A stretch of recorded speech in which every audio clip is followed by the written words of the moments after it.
Hi guys, I just wanted to run through our Khaya 4-sleeper camper quickly, just to give you a quick explanation as to how it all works.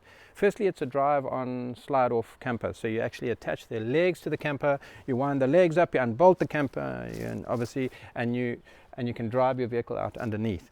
The beauty about this is that it's somewhat interchangeable, so it can fit certain vehicles that are available on the market. Obviously, you need to just confirm which. The other great thing about it is that it becomes a bit of an asset, so you're able to upgrade your vehicle. You can interchange the camper at the same time, and on top of that it allows you to be able to sell it on should you wish to do so. So it's similar to a trailer in that respect, except that it fits on the back of the vehicle, so it fits on, drive off you go. Now what's great about this camper is that you have the ability to sleep 4 people inside. So the bottom section folds down and folds out, and you can actually physically put your kids down below while you sleep up above. And one of the ways that we did that, or achieved that, is that we flare the sides of the camper out. So it gives you a little bit more internal living space, so you can actually physically also sit inside there while you're eating or getting out of the weather or play cards at the table. And that gives you the same amount of packing space, but a bit more internal. So what I'll do is we'll run some time lapses and just show you how this all works and take you through it, how you set it all up, and we'll describe it as we go.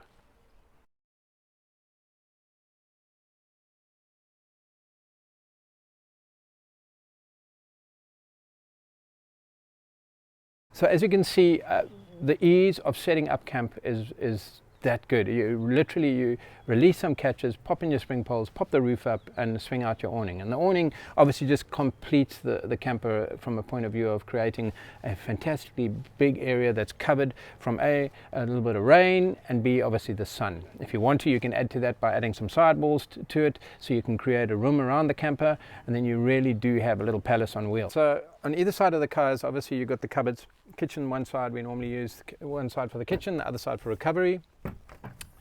Nice and easy securing locks that have a nice automotive seal around the door, so it keeps all the dust out of here, and you are fully equipped to cater for 4 people.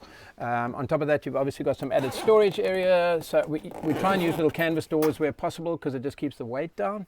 So there you can pack in some food and some lightweight food in there.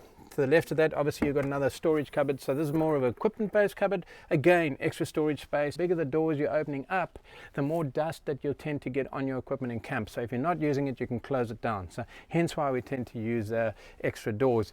Right, so on the right side of the camper, you have the option of a recovery cupboard or equipment cupboard. So it's storage area, another storage area. This side we tend to equip out with our overland tools, equipment, gear, and we supplied, if you request the recovery side, then we supplied with a mesh, and it's got reusable flexi ties, which are like a cable tie that you can reuse, but they're nice and easy to work with, nice and strong to hold the equipment in. So it's a perfect area to store your equipment. Along with that, you've got all your electrical equipment and gear that is running this camper. So that's all accessed from here, along with a compressor. And we have then front side of that, if you were to have the shower installed, you would pull the shower out here, and that's where you get your shower water from. And obviously you drop your cubicle over here, you've got your shower right here, nice and handy and easy to use. And our campers come with a little light on a swivel, which you can angle and face in any direction that you need. And basically then all your gear is here, and if you so choose, you can even add some heating into this cupboard. So I'm sitting in the back of Khaya, and I just thought I'd give you a quick rundown of the layout and how it all works. So obviously our table is on swivel. It allows one another to sit opposite one another. You can eat your dinner, you can work at the table, you can do things at the table while you're sitting here. Then if you lift the cushion on this side, you've actually got a little sink under the cushion, and that allows you to brush your teeth or rinse a coffee mug or whatever it might be. So that works very nicely over here as well. You pull the table back over and you can access your fridge. So you've got a nice big space to store a nice big fridge in here, so you can access things in the fridge right here as you go. That flap falls back and it forms part of the bed. So when you want to set up bed, you take the table out, you fit it in between the 2 cushions, pull some mattresses out, and you make your bed up down below.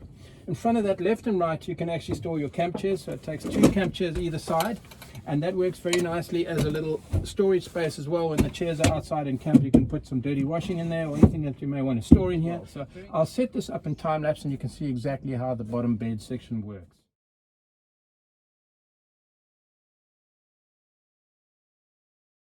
Right, so I'm lying in the bottom bed, and as you can see, there's actually more than enough space. It easily takes 2 adults. In fact, you can squeeze 2 toddlers, 3 toddlers down here if you wanted to. Now my feet stretch down into the cupboard. So the cupboard plays part of the bed. There's a mattress in the bottom of the cupboard, so you actually have that as part of your bed section. Then this is how you would sleep, but ultimately you access it from a ladder on the side, and adults can then go to bed on the top bed section, which is up here. Okay, so the adults will then actually sleep here. They can fit lengthwise, you can still fit in there, and your kids would be sleeping down below. There's air from the door here, so you can get airflow through from here, so that still allows you to get some air in, even when you close the top flap. Now the top flap is to just create more privacy. It lengthens the top bed, and also should you be snoring and that kind of thing, then you can just close this down and